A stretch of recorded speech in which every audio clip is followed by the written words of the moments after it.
Colorado. The Ridgway Phantom. The snow came early that year.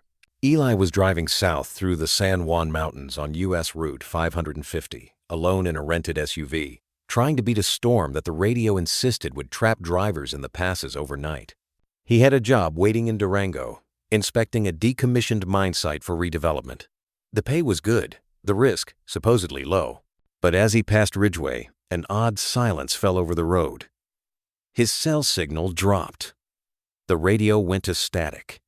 The air inside the car grew cold, breath-visible cold, even with the heat on full. He rubbed his gloved hands together, but the frost seemed to come from inside his bones. He passed a sign, Red Mountain Pass, 13 miles, and saw her, a woman, standing on the shoulder of the road in the snow, wearing a tattered dress that didn't match the season or the time. No car nearby, no tracks, just her, motionless, pale, with long, dark hair whipping in the wind. He slowed, instincts screaming. Against his better judgment, he rolled down the window. "You okay?" She didn't answer, just stared with empty eyes, lips faintly parted. Then, without moving her legs, she was at the passenger window in an instant, her face inches from the glass. Eli slammed the gas. The SUV fish-tailed, gravel flying, and he tore down the mountain road like death itself was behind him. When he glanced in the mirror, she was in the back seat. No sound, no breath, just watching. He swerved, heart racing, and nearly drove off the cliff. The headlights swung wildly, catching glimpses of pines, snow, and drop-offs into black nothingness. He blinked hard, sweat freezing on his temples. When he looked again, she was gone. He didn't stop until Silverton. In the gas station bathroom, he splashed water on his face, hands trembling, but the cold clung to him. When he came out, the attendant was already staring at him like he knew. "You saw her, didn't you?" the man asked. Eli hesitated. "Saw who?" "The Phantom. They call her Abigail. Died in a wreck up on that ridge back in 1921. Her train derailed on a snowy pass. They say she wanders those roads now, looking for a ride. Sometimes she just watches. Other times what? They don't come back." The attendant's voice dropped, and his gaze drifted toward the glass doors where the storm pressed against the world like a white wall. "She likes the ones who don't believe. She makes them ride with her." Eli left quickly, checked into a cheap motel for the night.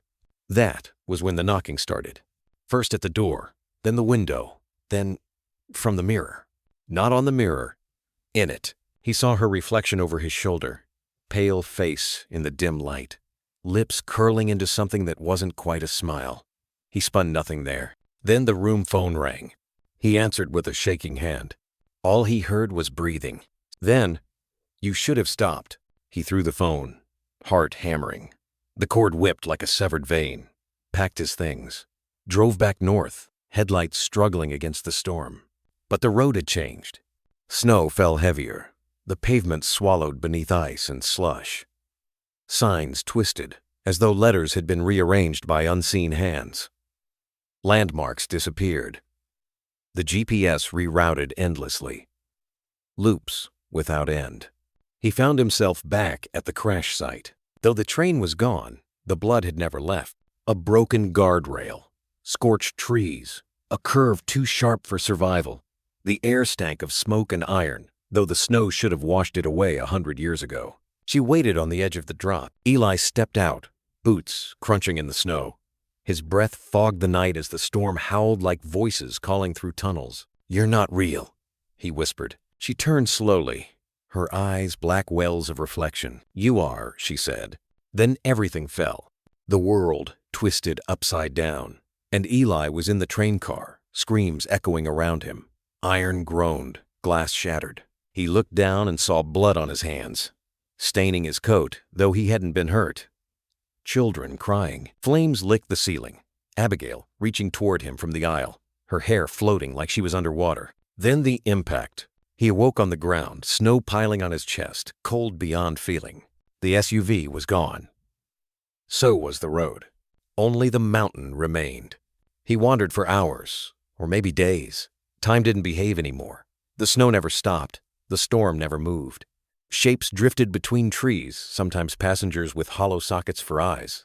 Sometimes animals made of smoke and ash, always just out of view. Sometimes he heard the whistle of a train. Sometimes screams carried on the wind. Once, he thought he saw headlights. But when he ran toward them, he found only a lantern swinging in the darkness, carried by no hand at all. Then he saw the train again, rusting, broken, buried in snow. Yet its windows glowed faint orange like dying embers. He stepped aboard. It was full, every seat taken by hollow-eyed ghosts who turned to look at him in unison. Some were burned, some frozen, some twisted like broken dolls. And there she was, Abigail, standing at the front, her hand outstretched. "You're late," she said softly. "I don't belong here," he croaked, his voice barely his own. "You do now." The doors slammed shut. The train began to move through mountains, across dead tracks, under a sky that never stopped snowing. The wheels shrieked against steel that wasn't there. The whistle screamed into the night, though no smoke rose from its stack. Eli tried to force the doors open, but his hands passed through iron as if it were smoke. He staggered down the aisle, every passenger turning their head to follow him with the slow precision of pendulum. When he reached the back, he saw only black glass where the rear door should be. In it, his reflection smiled back, though he wasn't smiling.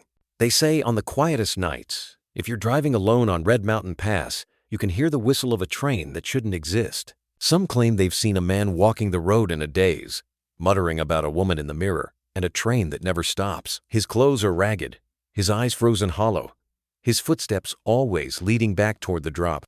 Most don't stop for him. Those who do, they're never seen again. And sometimes, when snow covers the guardrail, fresh tracks lead right off the edge, disappearing into nothing. Like and subscribe.